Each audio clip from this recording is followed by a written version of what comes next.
아쉽네요. 지리정보 시스템과 지역조사가 남아버렸는데 일단 뭐 지난 시간은 통계지도까지 그래도 배웠다는 점이 선생님 꽤 많이 나갔다고 생각해서 기분이 좋습니다.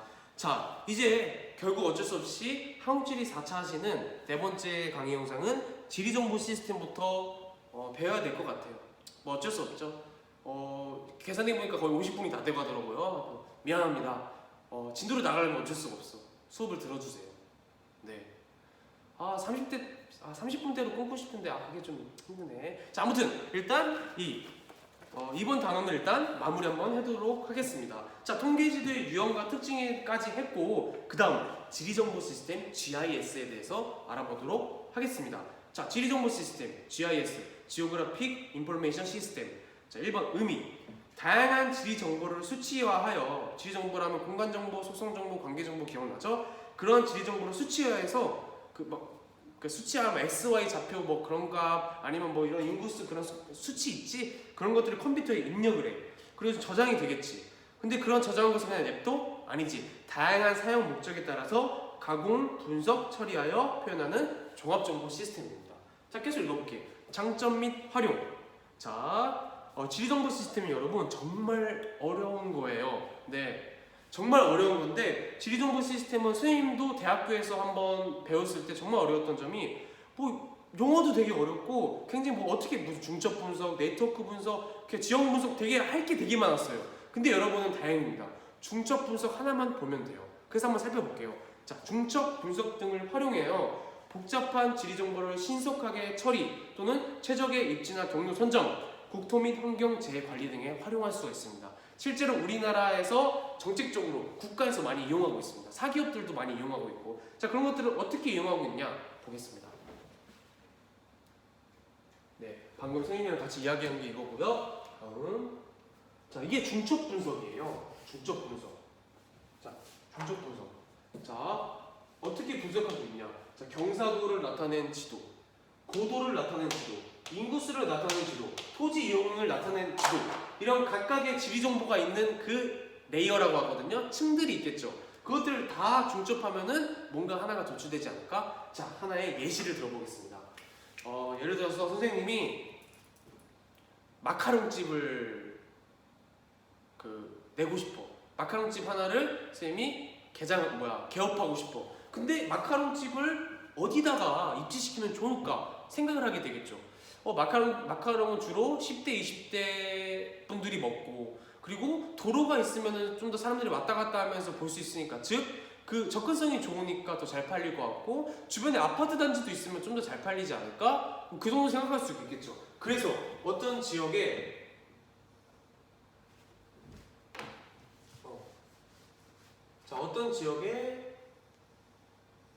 어떤 지역에 도로가 나타난 지역이 있겠죠. 도로가 나타낸 지도가 있겠죠. 그리고 어떤 지역에 학교의 위치가 나타낸 지역이 있겠죠. 10대, 20대들이 많이 먹으니까 이런 식으로. 오케이? 그리고 어떤 지역에 아파트 단지들이 나타난 지역 지도가 있겠죠. 같은 지역입니다. 근데 이거를 중첩시켜봐. 중첩. 이게 포개 봐봐. 그러면은 도로가 이렇게 지나가면서도 학교가 근처에 있고 아파트 단지가 근처에 있네. 그러면 여러분은 마카롱집을 여기 A에 입지시키겠어? 아니면 여기 B에 입지시키겠어?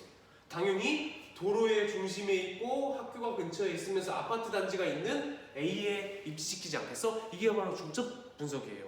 그 어떠한 의사결정을 할 때 그 의사결정과 관련된 정보들을 다 포개, 그리고 최적의 입지 지역을 선정하는 거, 이게 바로 중첩 분석입니다. 자, 이런 것들은 그게 바로 중첩 분석이에요. 자, 그리고 이런 중첩 분석은 어떻게 문제에 나오냐 한번 일단 볼게요. 여러분 많이 봤을 거야. 이거 여러분 이거 뒤에 수능 실전 문제 5번이거든? 이런 거 많이 봤지? 숫자 나와가지고 이런 거 다 계산해가지고 다 포개가지고 어디가 최적의 입지 선정 지역인가, 이거는 수능에 꼭 하나씩 나옵니다. 네, 다행인 게 지리정보 체계에 막 이론을 물어보거나 그러진 않아 많이. 근데 이런 입지 분석이 꼭 하나씩 나와요. 그 형태만 다르고 좀 더 복잡하게 점점점. 그래서 침착하게 산수 문제예요. 침착하게 여기는 어떻고 여기는 어떻고 계산한 다음에 나중에 여기다 하나씩 지우면서 하면 됩니다. 한번 꼭 풀어보시길 바랍니다. 알겠습니까? 네, 좋습니다. 자, 다시 넘어가가지고 여기 보면은 장점 및 활용해서 재해 관리 등에도 활용한다고 했잖아요. 재해, 자연재해 같은 거. 네. 이게 바로 그 GIS를 통해서 자연재해를 관리하는 건데, 이 산사태를 나타낸 지도예요. 그러니까 산사태의 위험이 얼마나 그러니까 각 장소마다 산사태 위험 정도를 나타내는 그런 GIS 시스템, 그 지리정보 시스템이거든요. 근데 이 빨갈수록 굉장히 산사태의 위험이 높아요. 근데 그걸 다 중첩 분석을 통해서 이미 다 분석을 끝낸 겁니다.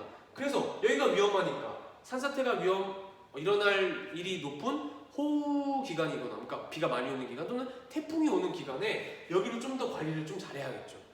네. 이런 GIS를 통해서 이렇게 산사태 지역을 관리하는 이렇게 재해 관리에도 굉장히 쓰임이 많습니다. 알겠습니까? 이게 바로 GIS예요. GIS. 오케이. 자, 다음.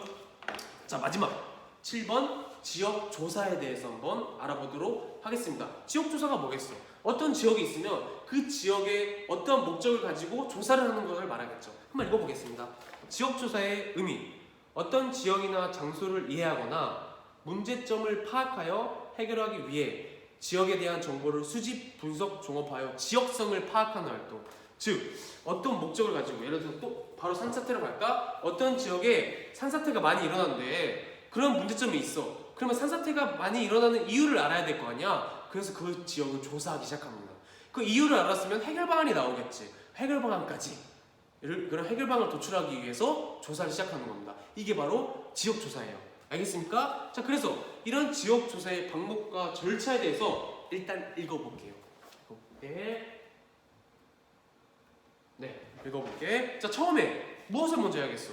자, 조사 계획을 수립해야겠죠. 나는 어떤 조사를 할 것이고 어떤 주제를 가지고 어떤 목적에 의해서 할 것인가 볼게요. 자, 조사 계획 수립. 조사 목적을 정하고 그에 맞는 주제와 지역을 선정한다. 자, 산사태로 생각해 볼게. 자, 산사태가 왜 많이 일어나냐. 그래서 이거에 대한 해결 방안을 도출하는 게 내 목적이다. 이런 조사 목적을 정하고 또 그에 맞는 산사태에 관련된 주제들, 뭐 경사도 또는 여기에 강수량 이런 주제와 또 어떤 지역, 이 동해, 청곡동 이렇게 선정을 하는 겁니다. 이게 바로 조사계획 수립이에요. 그 다음, 자, 이렇게 조사계획을 수립했으면 그 지역에 대한 지리 정보를 한번 수집해 봐야겠죠. 자, 지리 정보는 크게 세 가지 뭐가 있었어? 벌써 까먹었어? 공간 정보, 속성 정보, 관계 정보가 있습니다. 이런 것들을 수집하는 거예요. 근데 그런 걸 어떻게 수집하냐? 크게 두 가지로 나뉩니다. 실내 조사와 야외 조사. 자, 실내 조사는 무엇이냐?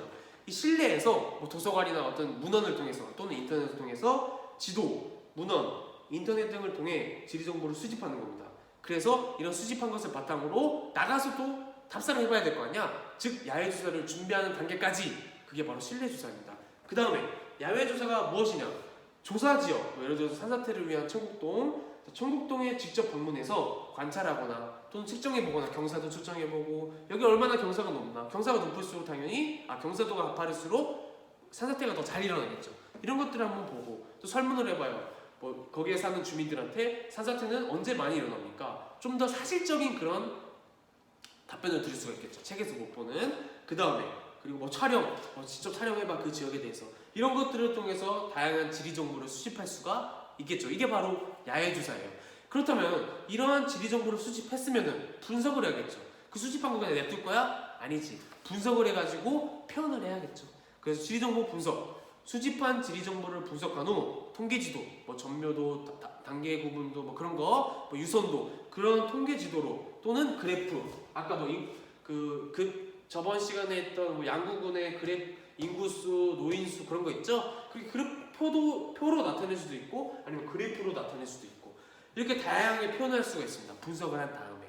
그래서 이렇게 표현을 했다? 그럼 그걸 바탕으로 보고서를 작성해야 돼요. 자, 조사 목적과 방법, 분석 자료, 결론이 명확하게 드러나도록 체계적으로 작성하는 겁니다. 그 분석한 거를 바탕으로 여기는 이 지역에 산사태가 많이 일어나네? 그러면 이 산사태 지역을 좀 사사태가 덜 일어나기 위해서 우린 이런 해결 방안을 도출하자. 토의를 해가지고 이제 보고서를 작성해서 이 지역 조사를 마치는 겁니다. 알겠습니까? 네, 좋습니다. 자, 지역 조사는 그렇게 많이 나오진 않는데 은근히 이 실내 조사와 야외 조사를 헷갈리게 해서 살짝 물어보는 게 많아요.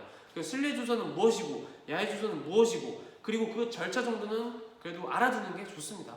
솔직히 이 순특강에 있는 거는 압축본이에요. 이 정도는 다 알아두고 가시는 게 좋을 겁니다. 자, 그렇다면은 오늘은 여기까지 할 것이고 문제는 뭘 풀어보냐면은 여러분 체크하세요. 자, 순특강